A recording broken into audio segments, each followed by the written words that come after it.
Esta viagem começa na floresta da Turíngia, que inspira artistas e teólogos há séculos.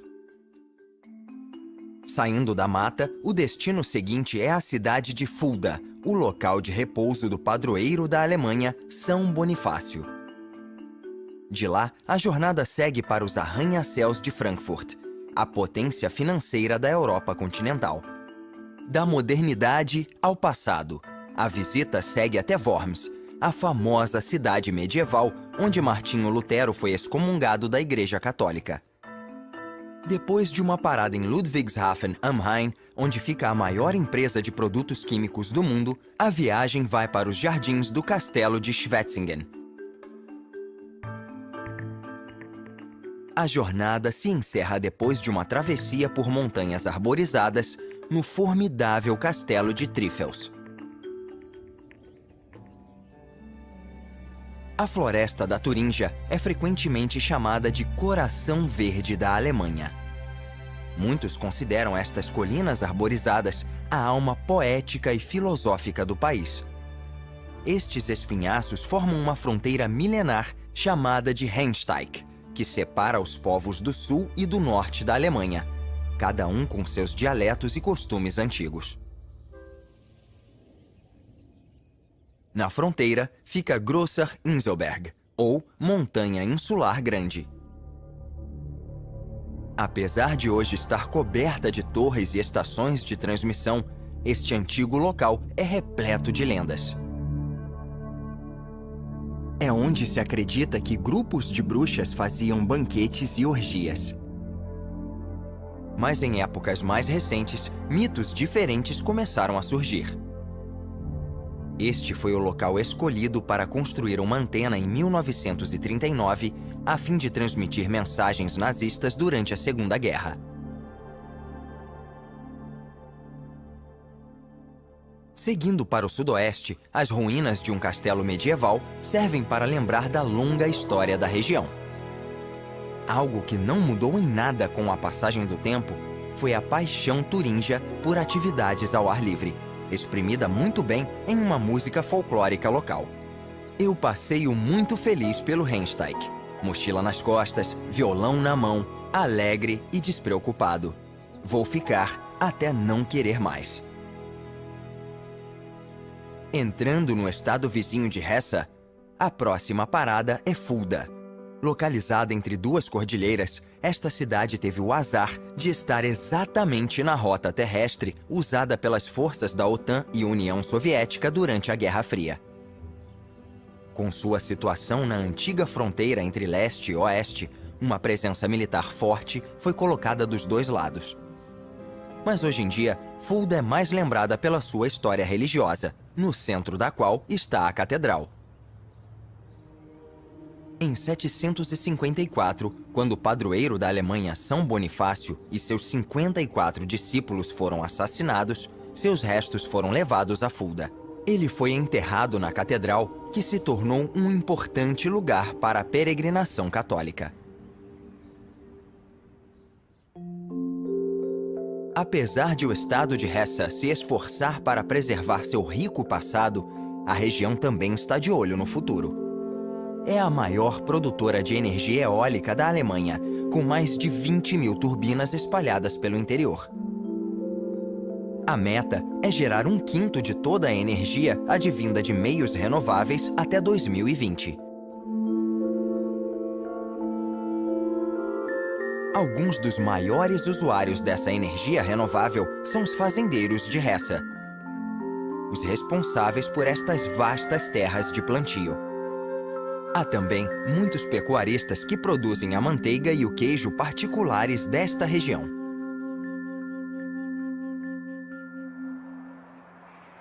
A rodovia A5 atravessa o interior. Ela segue para sudoeste em direção à capital de Hesse, Frankfurt. É o maior centro financeiro de toda a Europa continental. Seu nome completo é Frankfurt am Main, e a cidade ganhou o apelido de Manhattan, por conta de seu horizonte com estilo estadunidense. Dos 10 prédios mais altos da Alemanha, 9 estão em Frankfurt. O mais alto deles, sem dúvida, é o Europa Turm. Concluído em 1974 e com 331 metros de altura, é a maior estrutura independente da Alemanha. A obra levou 5 anos e a antena, que pesa 6 toneladas, foi posicionada por um helicóptero. Frankfurt é a sede do Banco Central Europeu e do Banco Federal Alemão. Esta cidade de 600 mil habitantes é conhecida por muito mais motivos do que ser apenas homônima a um prato popular de pão e salsicha. Enquanto a maior parte da Europa continental ainda é contra um horizonte dominado por arranha-céus, a destruição irreparável de Frankfurt durante a Segunda Guerra deixou uma tela em branco para arquitetos fazerem o que sabem de melhor.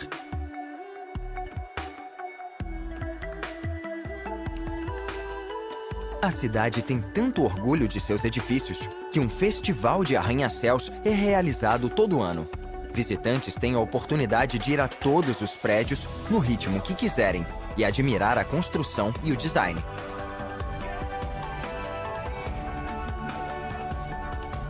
Uma das poucas estruturas do país com código postal próprio é o Messeturm, ou como os alemães chamam, Bleistift, que significa lápis.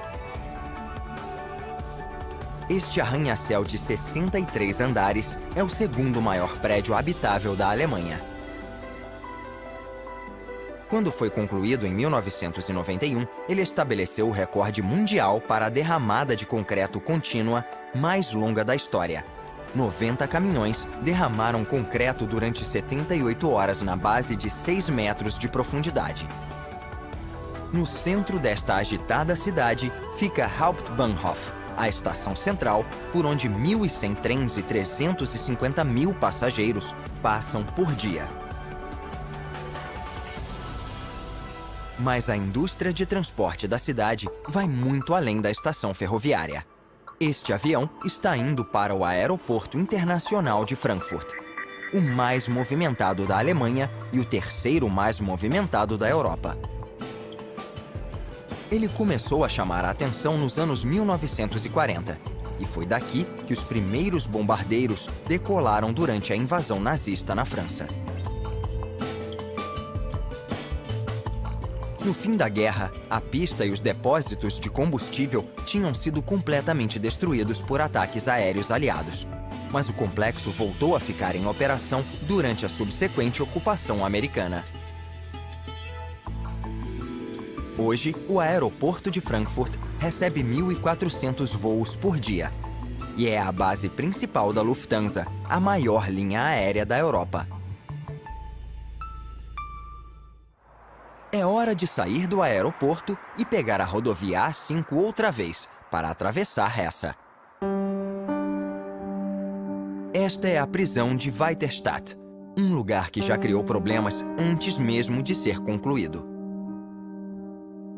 Em 1993, quando ainda estava em construção, integrantes da fração do Exército Vermelho, um grupo militante de esquerda, invadiu o local e detonou 200 quilos de explosivos.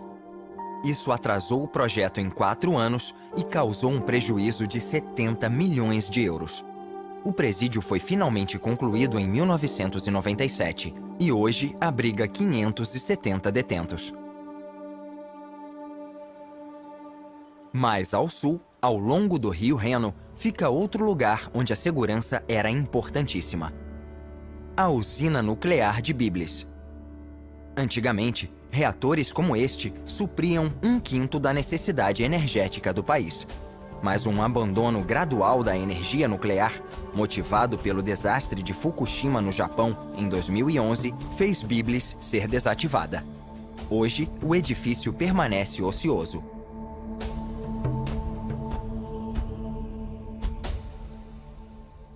Seguindo pelo rio, é possível chegar ao estado da Renânia-Palatinado, onde fica a cidade de Worms.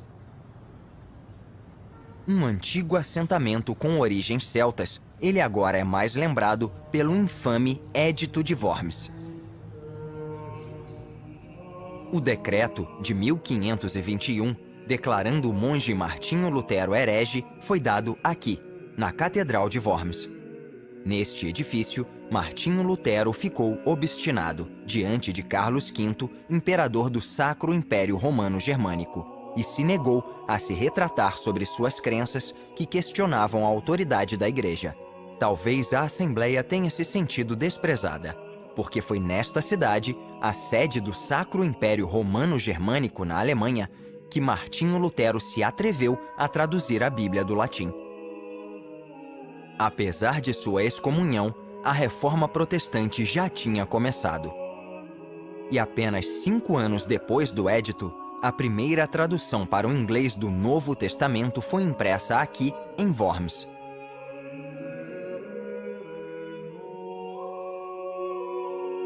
A Catedral de São Paulo marca outro capítulo na longa história da cidade. Ela foi construída durante um período de grande reviravolta. O fim do século X não foi uma época boa para Worms. Por conta da desordem e de prédios caindo aos pedaços, os habitantes abandonavam a cidade. Mas tudo mudou quando o bispo Burchard foi escolhido na virada do milênio.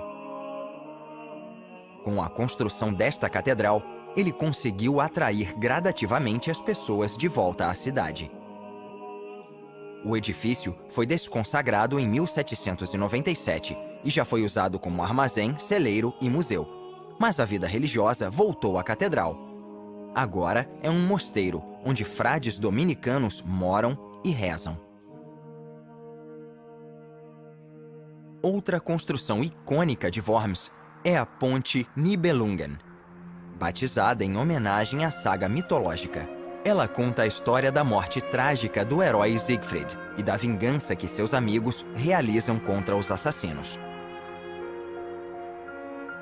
O nome da ponte é um ótimo exemplo da fusão germânica de uma mitologia pré-cristã com a modernidade. E essa modernidade fica bem visível na usina da BASF, em Ludwigshafen am Rhein. Atualmente, é a maior empresa de produtos químicos do mundo, com mais de 33 mil funcionários, mas teve um começo muito humilde em 1865. A empresa começou como um pequeno armazém, onde Friedrich Engelhorn produzia e vendia gás em botijões para iluminar bares e oficinas. Ao longo dos 100 anos seguintes, a empresa se expandiu para novos territórios e comprou mais terras até a Segunda Guerra começar. A enorme demanda por produtos químicos de todos os tipos elevou a empresa a um novo patamar, dos quais ela nunca caiu.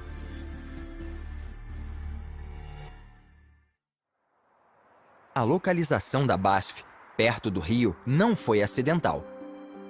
O Reno é um importante corredor de comércio e transporte para a Europa. Com a nascente na Suíça, o rio atravessa os Alpes, passando pela Alemanha e desemboca no Mar do Norte, visitando muitos centros influentes no caminho. Barcaças cheias de carga como esta constantemente navegam nos 1.320 quilômetros do Reno.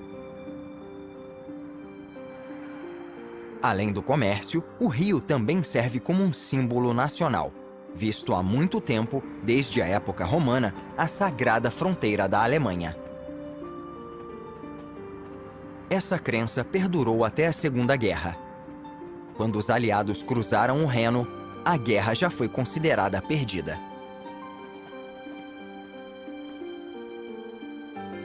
Depois do rio, encontra-se Mannheim, apelidada de Cidade dos Quadrados, uma piada com a construção em planta ortogonal. Mas essas ruas retas foram a inspiração por trás da bicicleta. Esse onipresente meio de transporte foi inventado aqui, em 1816, como alternativa ao cavalo. Além de sua reputação de inovação, Mannheim foi um porto e centro manufatureiro importante durante a Revolução Industrial. O crescimento na indústria exigiu a construção desta enorme estação de triagem para ajudar com as mercadorias chegando e indo embora de trem. Junto de grande parte do sistema ferroviário da Alemanha, a estação foi destruída na guerra. O que sobrou foi enviado à União Soviética como indenização. Mas apesar disso, a estação de triagem de Mannheim conseguiu ser reconstruída e está agora entre as maiores e mais bem-sucedidas da Europa. Seguindo o Reno mais ao sul, encontra-se Heidelberg, uma das grandes cidades universitárias alemãs e um imã de turistas. A Igreja do Espírito Santo é um local que atrai visitantes. Parte do apelo de Heidelberg é ser uma das poucas cidades alemãs que ficaram praticamente intactas durante a Segunda Guerra. Então, grande parte de sua arquitetura é original. Mas o castelo de Heidelberg, construído no século XII, teve uma história muito violenta e tumultuosa. Como Victor Hugo disse, por quanto já passou. Durante 500 anos, foi vítima de tudo que já abalou a Europa. O castelo sofreu com inúmeras batalhas, incêndios e até mesmo 2 raios caíram na estrutura. No século XVIII, estava em ruínas. Mas, ironicamente, foi essa lembrança romântica do legado da nação que inspirou gerações a reconstruírem partes da estrutura original. Hoje, o Castelo de Heidelberg se revela um dos melhores exemplos da arquitetura renascentista ao norte dos Alpes. Ele está perto de outra grande façanha arquitetônica. Montada no Reno, fica a ponte Karl Theodor. Ela foi venerada por escritores e acadêmicos, e por conta disso, a margem leste foi apelidada de Passeio do Filósofo. Estas 2 torres brancas no norte da ponte são famosas por terem sido a residência de Gert Karlau, escritor e cineasta. Extremamente crítico da Alemanha pós-guerra, ele escreveu alguns de seus trabalhos mais fortes aqui. Alguns vales depois de Heidelberg, fica a cidade de Schwetzingen. Os jardins dominam completamente a cidade. Até o castelo no centro da propriedade se perde no meio de enormes trechos verdes. Famoso pela paisagem espaçosa e ornamentada, o complexo recebe um festival de ópera e música clássica no verão.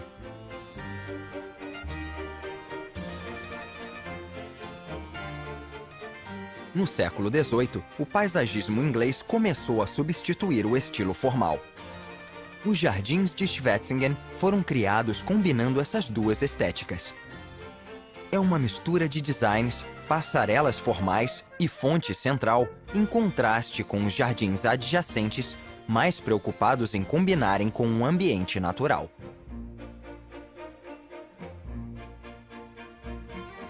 O castelo de Schwetzingen foi construído no século XVII e fica no fim da passarela do jardim central. A mesquita é a mais antiga deste estilo na Alemanha. Construída em uma época em que a arquitetura em estilo turco estava na moda, ela não foi feita como um lugar para rezar, e sim para ser admirada. Teatros, templos e prédios clássicos rodeiam a fonte central e servem como pontos de descanso para os visitantes que estão explorando os jardins. Ao sul de Schwetzingen, encontra-se outro grande território desmatado. Mas nele não há um jardim, e sim o circuito de Hockenheim. Ele está situado na Bertha Benz Memorial Route, um trecho de estrada dedicado à primeira viagem de longa distância feita por um automóvel na década de 1880, como uma forma de vender carros da Mercedes-Benz. Mais uma vez, voltando do presente até o passado, é hora de conhecer a cidade histórica de Speyer. Com uma posição estratégica no Reno, artefatos de ouro meticulosamente feitos foram descobertos aqui, sugerindo assentamentos que datam de 1500 a.C. Oficialmente estabelecida como uma cidade pelos romanos, é uma das mais antigas da Alemanha. A construção da Catedral de Speyer, no centro da cidade, lembra o papel importante que tinha no Sacro Império Romano Germânico. Também serviu como o local de repouso final de imperadores alemães durante 300 anos. Em um passado mais recente, Speyer inaugurou o Museu da Tecnologia, uma galeria impressionante com tudo, desde uma aeronave soviética, amostras de poeira lunar e um 747 aposentado doado pela Lufthansa em 2002.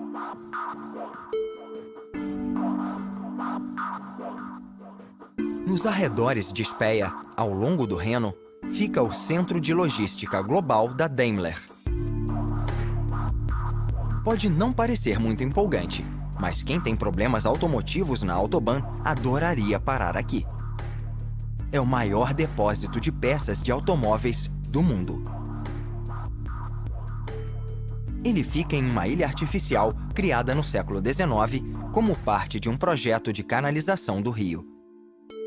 Só foram necessárias pás, carrinhos de mão e muitas horas de trabalho duro.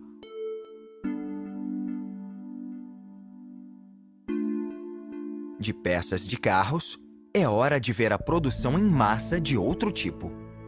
Estes são os vinhedos do Vale do Reno, a segunda maior região vinícola da Alemanha. O país está entre os 10 maiores produtores de vinho do mundo, se equiparando à África do Sul e ao Chile em termos de quantidade. Apesar de ter alguns dos vinhedos mais setentrionais de qualquer país. Pela proximidade com a fronteira francesa, o clima é relativamente quente, ensolarado e seco, permitindo a produção de uma variedade de estilos de vinhos tintos e brancos. As muitas vinícolas e assentamentos que pontuam o Vale do Reno fazem parte de uma tradição de 2000 anos atrás, quando os romanos levaram vinhedos à região. É um lugar ideal para cultivar uvas, já que elas ficam protegidas por estas colinas muito arborizadas. Esta é uma das maiores cordilheiras arborizadas da Europa. É a Floresta do Palatinado, que se estende até a França. Com mais de 1.700 quilômetros quadrados, esta biosfera designada como reserva pela Unesco é uma fuga mágica para visitantes. Mas esta ruína no topo de uma colina conta uma história antiga um pouco diferente. Flanqueando o Vale do Reno, o Castelo de Mademburg aguentou intacto durante centenas de anos, até ser destruído pela primeira vez em 1525. Depois disso, durante mais de um século, a fortaleza passou por muitos combates, até que foi destruída pelas tropas francesas na Guerra de Reunião, no fim do século XVII. Mademburg não foi mais reconstruído e hoje as ruínas são uma parte da rica história da região. Poucas colinas depois, fica uma fortaleza em condições um pouco melhores. E é o último destino desta viagem, o Castelo de Trifels. Ele foi construído com um distinto arenito vermelho e diziam no século XIII que quem tiver Trifels terá o império. Foi também onde o rei inglês Ricardo I foi preso depois de ser capturado pelo duque Leopoldo ao voltar para casa depois das cruzadas. A importância do castelo diminuiu mais recentemente, e os habitantes locais saquearam as pedras para uso próprio na cidade. Mas pouco tempo depois, o prédio foi protegido pelo governo e restaurado para gerações futuras.